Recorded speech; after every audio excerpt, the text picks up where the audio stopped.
ஓம் நம சிவாய.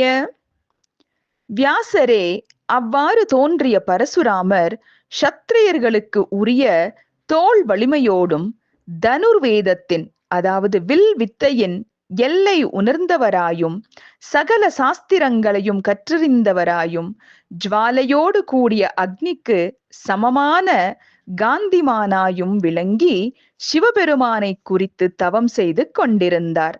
அந்நிலையில் ஒரு காலத்தில் ஹைஹய வம்சத்தில் தோன்றிய கிருதவீரியனுக்கு புத்திரனாக கார்த்தவீர்யார்ஜுனன் என்ற அரசன் ஒருவன் இருந்தான்.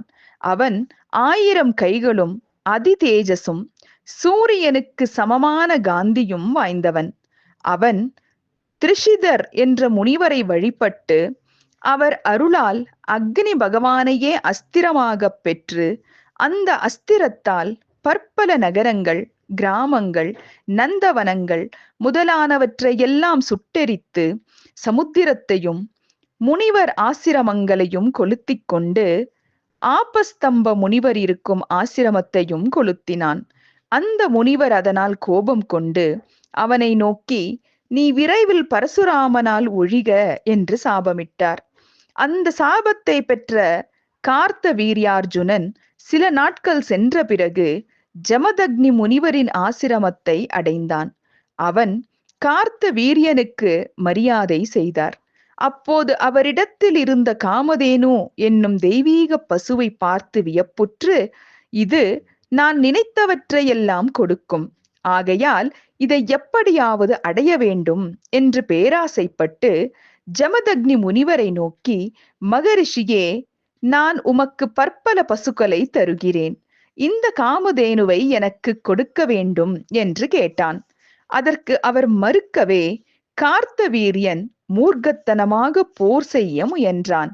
அந்த சமயம் முனிவர் அருகில் இருந்த அவரது குமாரரான பரசுராமர் தம் ஆயுதங்களால் அவனுடன் போர் செய்து அவனது 1000 புஜங்களையும் அறுத்தெறிந்து மகேந்திரகிரியை அடைந்து சிவ சந்நிதியில் தவம் செய்து கொண்டு இருந்தார். அதை அறிந்த கார்த்தவீர்யார்ஜுனன் புத்திரர்கள் ஜமதக்னி முனிவரிடம் சென்று அவரை கொன்று விட்டார்கள். பின்னர் மகேந்திரகிரியில் தவம் செய்து கொண்டிருந்த பரசுராமர் சிவப்பிரசாதம் பெற்றுக்கொண்டு தம் இருப்பிடத்திற்கு திரும்பி வந்தார். அங்கு தம் தந்தை மாண்டதற்காக பெரிதும் வருந்தி பழிக்கு பழி வாங்க வேண்டும் என்று குமுறினார். கார்த்தவீரியனையும் அவனது புத்திரர்களையும் பௌத்திரர்களையும் கொன்று தன் தந்தையின் உடலில் தைத்த அஸ்திர காயங்களை கண்டு மனம் கலங்கி அந்த சத்திரிய குலத்தையே, அதாவது அந்த அரசினத்தையே நிர்மூலமாகச் செய்வேன் என்று சபதம் செய்தார். அவ்வாறே சத்திரியர்களை எல்லாம் கொன்று பூவுலகம் முழுவதும் எவ்விடத்திலும் சத்திரிய பூண்டு என்பது சிறிதுமில்லாமல் செய்து பூமியை பிராமணர்களுக்கு தானம் செய்துவிட்டு தவச்செயலை மேற்கொண்டார். பிறகு பல காலம் கழித்து அவர் மீண்டும் வந்து பார்க்கும் போது மாண்டு போன சத்திரிய வம்சத்தினரின் பெண்கள் பிராமணர்களை கொண்டு பிள்ளைகளை பெற்று தங்கள் வம்சத்திற்கு சந்ததி விருத்தி செய்து கொண்டிருப்பதையும் அப்புத்திரர்கள் பிராமணர்களிடம் ராஜ்யத்தை வாங்கி பரிபாலனம் செய்வதையும் அறிந்தார். அந்த குலம் தலையெடுக்க ஒட்டாமல் ஆங்காங்கே சென்று சத்திரியர்களை கொன்றார். இவ்வாறு 21 தலைமுறை சத்திரிய குலத்தை கருவறுத்து ஒழித்தார். அதில் சில சத்திரிய மங்கையர் பிராமணரின் கிருபையால் சில பிள்ளைகளை காப்பாற்றிக் கொண்டார்கள்.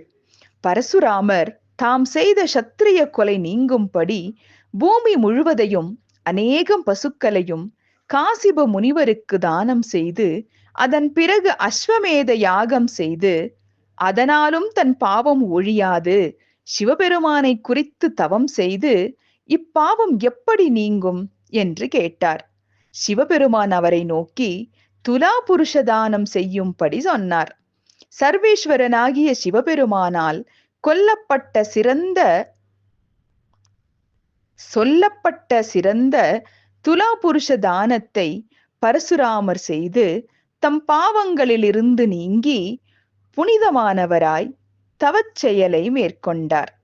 வியாசரே க்ஷத்ரிய குலத்தை பலமுறை துவம்சம் செய்த பாவத்தை போக்கும்படியாக இந்த தானம் பரசுராமரால் செய்யப்பட்டது.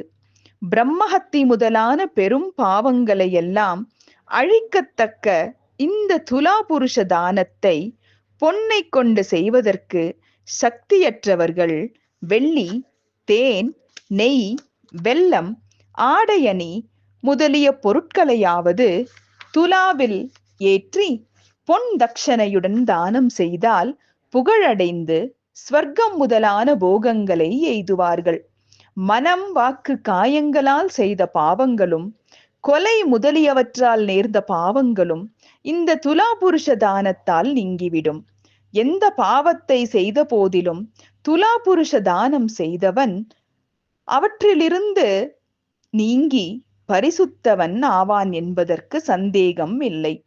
நான் பால்யத்திலாவது இளமையிலாவது முதுமை தசையிலாவது செய்திருக்கும் பாவங்களை எல்லாம் பொறுத்தருள வேண்டும்.